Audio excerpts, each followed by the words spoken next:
મને પ્રભાશંકર પટણીનું જીવન ખૂબ ગમે ભક્તો, ખૂબ ગમે. એક સામાન્ય પરિવારમાં જન્મેલી વ્યક્તિ, ભક્તો તમે ક્યાં જન્મ્યા છો એના કરતા જન્મ્યા પછી તમે જીવન કેવું જીવ્યા છો એની સાથે બહુ મોટો મતલબ છે. પ્રભાશંકર પટણી ભક્તો થેલમાં થાય વાત તો એમ જ છે. પ્રભાશંકર પટણી દાદા પણ એવા હતા.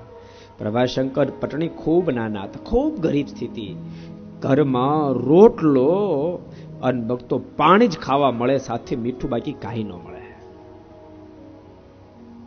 એકવાર પ્રભાશંકરભાઈના મનમાં એમ થયું કે દાદા મોટી ઉંમર છે ને ખાલી રોટલો ને મીઠું જમે છે, તો મારી સ્કૂલની અંદર આંબલી ઊભી લાવી એનો કોલ પાડીને લઈ જાઓ, દાદીમાં એ કોલની ચટણી બનાવશે ને તો દાદા જમશે અને દાદા રાજી થશે.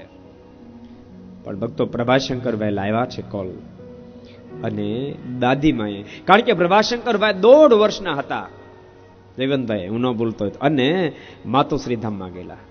દાદીમાના હાથ નીચે ઉછેર થયેલો, ચટણી બનાવી, પણ દાદા હરિબાપા જમવા માટે બેઠા અને ચટણી વાળી, ચટણી ક્યાંથી? આપણો પ્રભાશંકર લાવ્યો. ક્યાંથી લાવ્યો બેટા? સ્કૂલમાંથી લાવ્યો. તે પૂછ્યું તું ટીચરને? નહોતું પૂછ્યું. અને ભક્તો સોટીએ માર માર્યો, તું પૂછ્યા વિના લાવ્યો કેમ? એ આપણો અધિકાર નથી. લોકો રોટલો ખાશું પરંતુ અનહકનું આપને ખપે નહીં. ભક્તો એની ઘેરે પ્રભાશંકર પાકે, એની ઘેરે પ્રભાશંકર પાકે. એને દુનિયાની કોઈ લાલચમાં ન લેવાય. અદ્ભુત પ્રસંગ મને તમને ભક્તો એનો યાદ આવે છે. ભારત વર્ષના હતા તો એ ભાવનગર સ્ટેટના દિવાન, પણ પૂરા ભારત વર્ષમાંનો ભાર પડતો. કોઈ પણ રાજતંત્રની અંદર ક્યાં બખેડો થાય તો ભક્તોને સમાધાન માટે પ્રભાશંકરભાઈને બોલાવવો પડે. કાશ્મીરના રાજવીને જ્યારે ઝઘડો સંઘર્ષ થયો, પ્રભાશંકરભાઈને ત્યાં બોલાવ્યા અને સંઘર્ષને ઉકેલી નાખ્યો.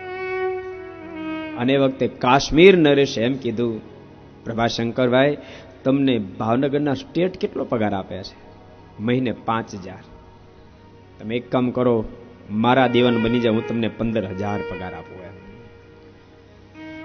પ્રભાશંકરભાઈ અદભુત ઉત્તર આપ્યો, નામદાર વાંધો નહીં, પણ એક કામ કરો, તમે એવું મને લખી આપો કે પ્રભાશંકર નમક હરામ છે તો હું તમારો દીવાન બનવા તૈયાર છું. કોને દુનિયા યાદ કરે? પણ પ્રભાશંકર એમ તમે કેમ કહો છો? સાંભળો નામદાર, આજ મને 5,000 નો પગાર મળે છે. ભાવસિંહજી એ મારા પર ભરોસો મૂકી પોતાના 7.5 વર્ષના કુંવર મારા હાથમાં સોંપ્યા, અને આજે 5,000 ને બદલે 15,000 મને મળે, 10,000 ની લાલચમાં આવી જાય અને હું ભાવનગર સ્ટેટ નો દીવાન મટી જાઉં. કાલ મને કોઈ 25,000 આપશે, તમારો નહીં મટી જાઓ?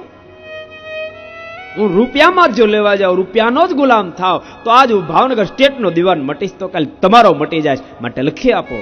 અને એ વખતે કાશ્મીર નરેશના મોઢામાંથી શબ્દ નીકળ્યા, માણસો તો મને જિંદગીમાં ઘણાક મળ્યા, પરંતુ પ્રભાશંકરભાઈ તમારા જેવો નેક માણસ જિંદગી મને પહેલી વાર મળ્યા.